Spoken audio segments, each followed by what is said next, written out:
Olá, boa noite, tudo bem? Seja muito bem-vindo ao ND, que hoje vai falar sobre os desafios do trabalho home office. Sobre esse assunto, eu converso hoje, então, com Thaís Godinho, mestre em comunicação e autora do livro Trabalho Organizado. Tudo bem, Thaís? Seja muito bem-vinda, boa noite. Tudo bem, boa noite. Muito obrigada pelo convite. Vamos tentar entender a nossa realidade e ver como é que a gente consegue melhorar tudo isso que a gente está vivendo hoje em dia com esse isolamento social. De uma hora para outra, Thaís, a residência ela acabou virando empresa, virou escola, virou uma bagunça, né? Todo mundo, ou quase todo mundo, hoje está trabalhando de forma home office. Quais os maiores desafios que são enfrentados num momento como esse? Bom, o maior desafio, sem dúvida, é a sobrecarga de atividades, porque por mais que a gente mantenha o mesmo nível de trabalho que a gente mantinha trabalhando fora, tem também as atividades domésticas, e não apenas as atividades domésticas, mas o gerenciamento dos relacionamentos com as pessoas que estão em casa com você e as pessoas que estão fora, que vão ter uma demanda maior de comunicação também. Além disso, outro desafio que eu vejo os profissionais enfrentando é a dificuldade de definir o próprio trabalho, de definir a própria rotina, que antes era mais estruturada sendo no escritório. Agora, ele que tem autonomia para definir como vai ser a própria rotina, aí fica um pouco mais complicado. Dá uma bagunçada na cabeça de todo mundo, né? Acorda e vai fazer o É, que primeiro? Ninguém sabe. Atende é. filho, atende a casa, vai ao trabalho, enfim. Para quem, quando fica esse nó dentro da cabeça, tem alguma dica que você dá para começar bem o dia? A pessoa acorda, está dentro de casa, tem uma agenda corrida, tem aquele atropelo do dia a dia, o que fazer? A primeira coisa é estabelecer junto com a empresa que ela presta serviço, que ela é contratada, se precisa fazer um horário fixo de trabalho, se precisa estar disponível em um determinado horário, porque é isso que vai determinar como que ela vai organizar as outras situações ali em âmbito doméstico. Se ela não precisar fazer um horário fixo, aí ela vai ter que determinar qual o melhor horário dentro ali do escopo junto com a família, porque o que a gente observa hoje é a dificuldade que os pais, principalmente, estão tendo para gerenciar a rotina de trabalho de ambos, junto com a rotina escolar das crianças, que também tem feito aula com ensino à distância. Então, se o profissional ele não precisa ter um horário fixo, fica mais fácil de gerenciar, porque aí ele consegue coordenar melhor, alternando ali o horário de trabalho com o parceiro e com os filhos também. O que a gente tem hoje em muitos lares, né, foi algo que caiu meio que de paraquedas, não foi algo planejado. Então, em muitas casas, por exemplo, não se tem equipamento para todo mundo.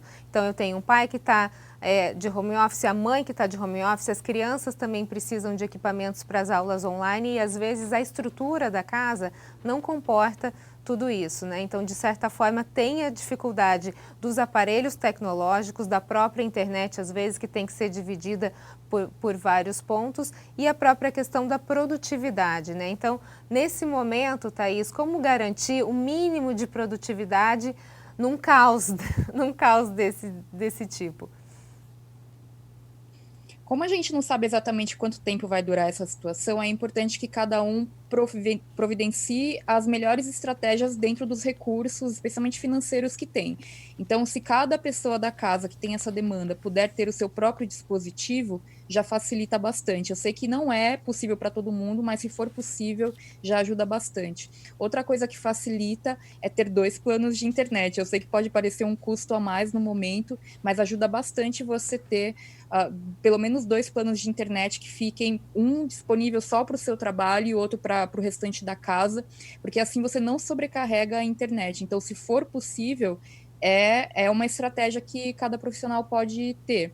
Mas realmente, assim, quando a principal dificuldade tem sido conciliar horários, porque às vezes em um mesmo horário 2 pessoas têm que trabalhar e tem os filhos que têm que fazer aula também no ensino à distância, então tudo tem que ser conversado, depende da realidade de horários de cada empresa que a pessoa está prestando serviço, para poder coordenar melhor dentro de casa.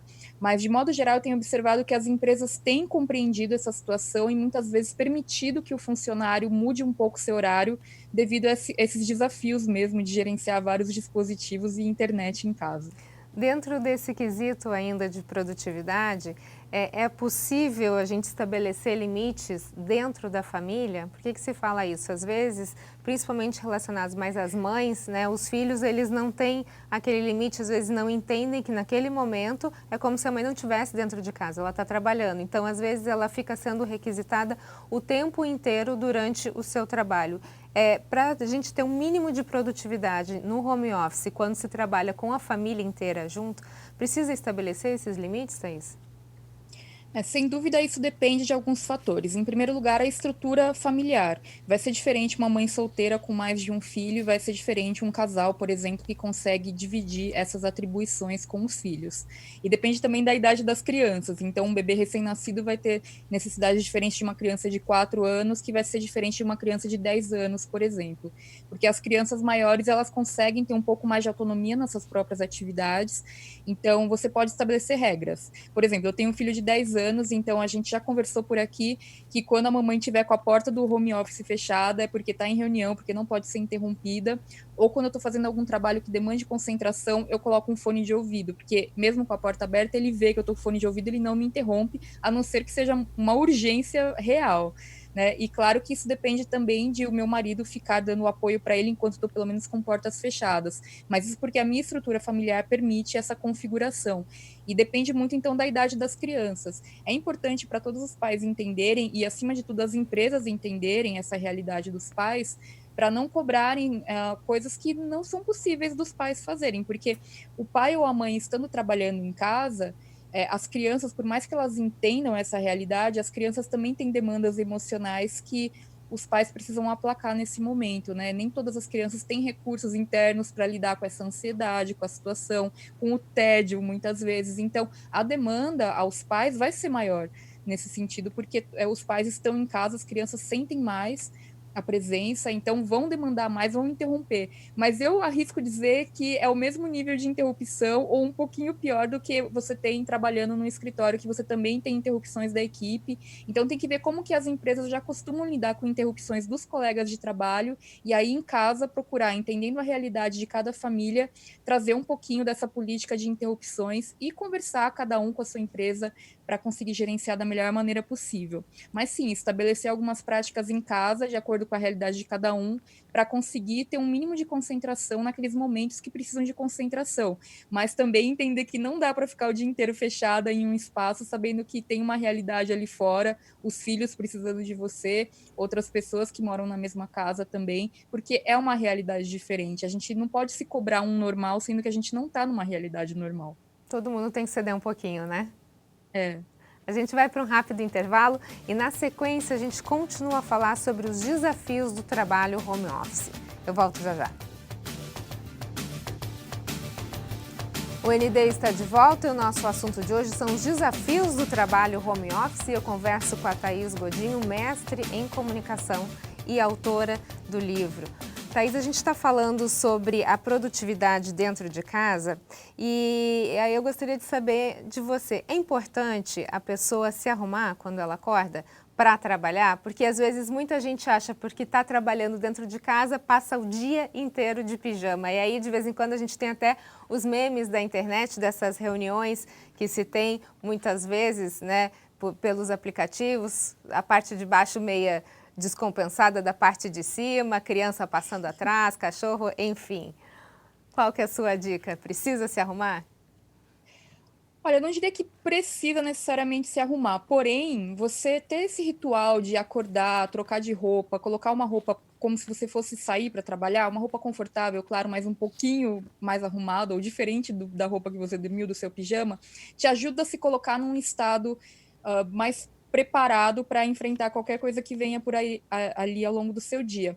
A outra coisa também é que quando a gente trabalha em casa, existe o risco do looping. O que é o looping? Você levanta da cama, faz o que você tem que fazer e de repente você já está voltando para a cama. Então, se você não tiver pequenos rituais ao longo do seu dia para quebrar esse looping, fica parecendo que todo dia é a mesma coisa, que não tem diferenciação entre um dia e outro. Então, pequenos rituais, como por exemplo, você trocar de roupa, tomar um banho ao acordar, rituais que você encontre para sua vida que se encaixem bem com o seu estilo de vida também, eles funcionam para quebrar esse looping, para não parecer que todo dia é a mesma coisa, que você não está saindo, né, desse estado, porque a gente já tem que ficar em casa todos os dias, está evitando sair.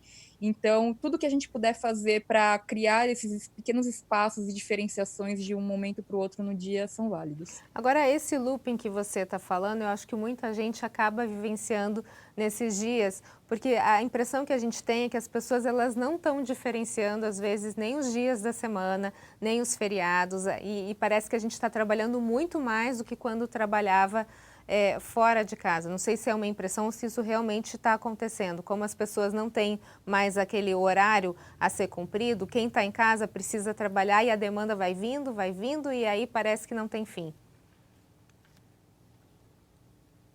Exatamente. Então, por isso que é importante que tenha um equilíbrio. Uma coisa que eu gosto de recomendar para as pessoas é, por mais que elas queiram trabalhar todos os dias, mesmo aos finais de semana, que elas tenham pequenos rituais no dia a dia. Então, por exemplo, no domingo ser um dia que ela vai dedicar a atividades mais pessoais, talvez no sábado mais atividades da casa mesmo, com a família, atividades de lazer, de diversão, e também ao longo da semana ter atividades de diversão com a própria família ou de lazer pessoal, assistir um filme, fazer um curso online, alguma coisa diferente para ela conseguir ter uma diferenciação entre os horários e os dias. Pode ser uma boa, de repente, ter um tema para cada dia da semana. Então, na segunda-feira é o dia do filme, na terça-feira é o dia de fazer o curso online, na quarta-feira é dia de limpar a casa de noite, enfim. Você ter pequenos temas ao longo dos seus dias para você saber diferenciá-los, porque senão você acaba entrando nesse looping mesmo e todos os dias ficam iguais e aí não há limites entre o tempo de trabalho, o tempo de descanso, o tempo de lazer, que é tão importante.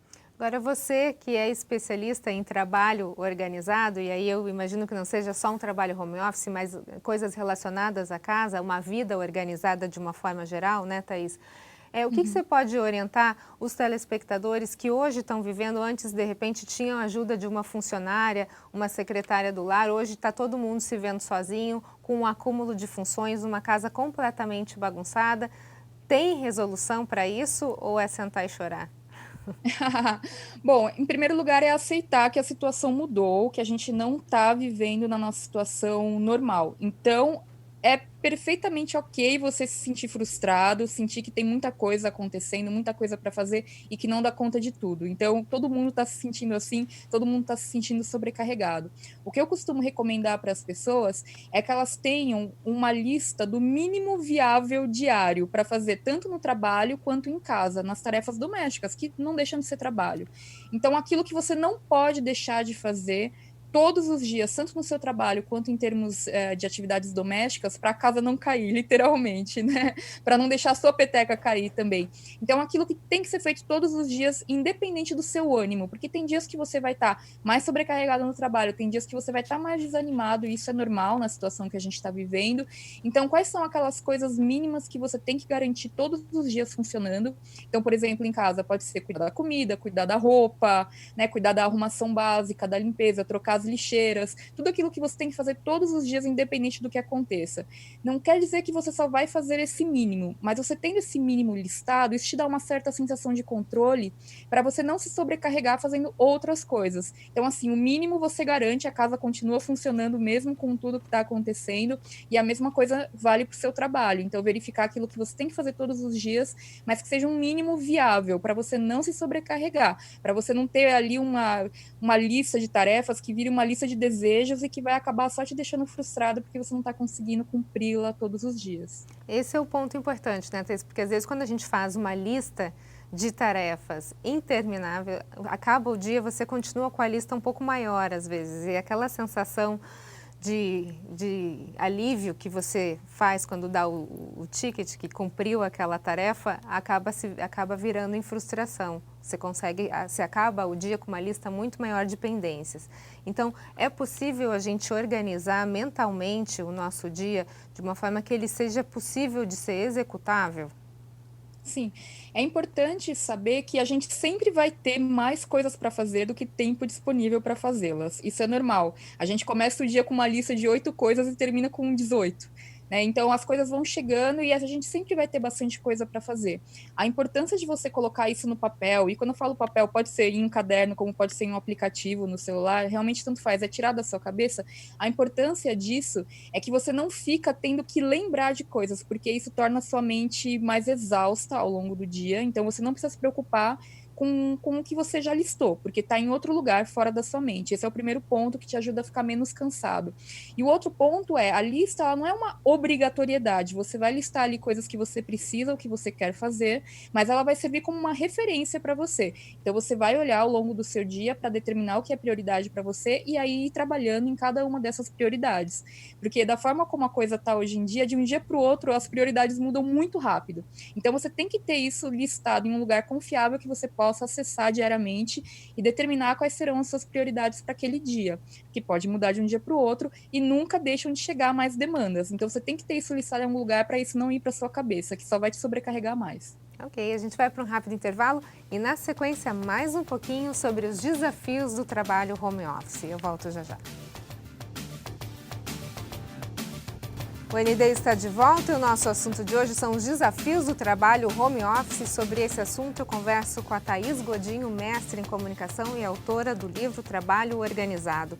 Thaís, a gente está falando muito sobre essa questão da produtividade, tentar equilibrar a questão da casa, dos filhos, dar atenção para todo mundo, com o trabalho também. Agora, tem alguns vilões no meio dessa história, né? Por exemplo, o WhatsApp. O WhatsApp deixa... É um grande vilão quando a gente fala de falta de produtividade, alguém que atrapalha, é uma forma de interrupção muito constante. Como trazer o WhatsApp a nosso favor?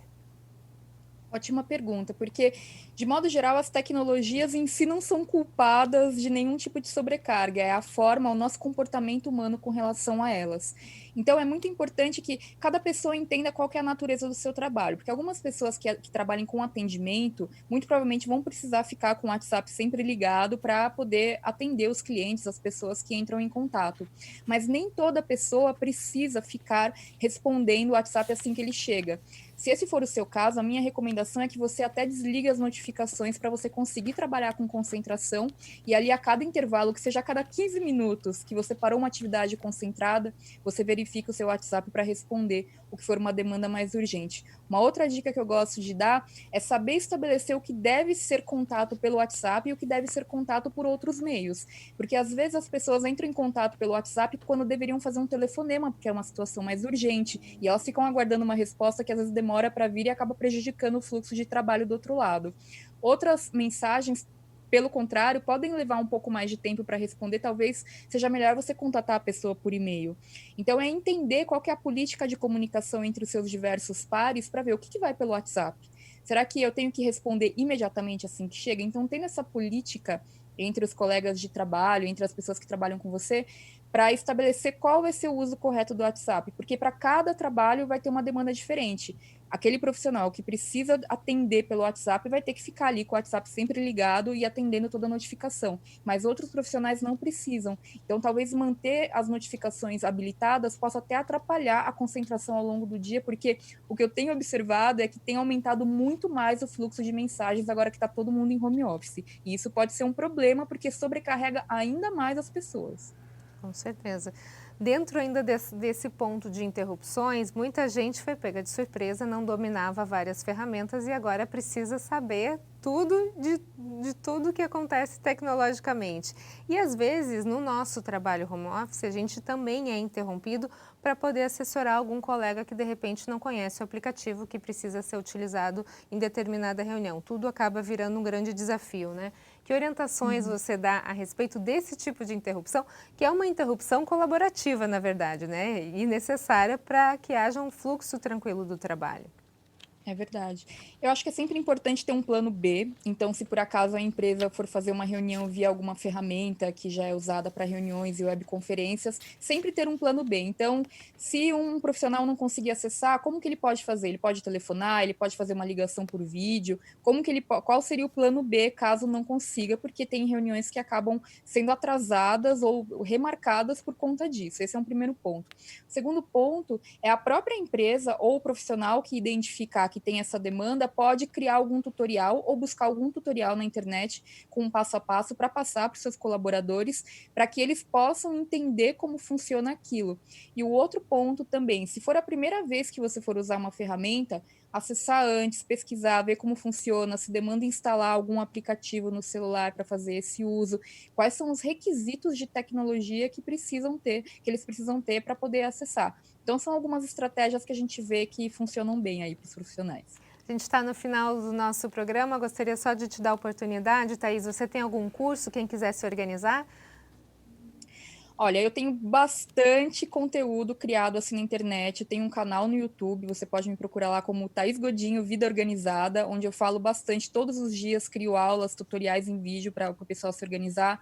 Tem um blog também com bastante arquivo de textos e tem os meus livros. Eu recomendo principalmente o Trabalho Organizado, que é de 2018, onde eu falo sobre como gerenciar esse fluxo de trabalho com equilíbrio e tranquilidade na rotina, mesmo em situações de crise como essa que estamos vivendo. Thaís, muito obrigada pelas suas informações, sucesso aí na sua organização e sucesso para você que está nos acompanhando também na sua organização. Obrigada, viu, Thaís? Obrigada pelo convite. O ND fica por aqui, uma ótima noite para você. Fique agora com o Jornal da Band, fique bem, fique em casa, tudo isso vai passar, a gente se vê.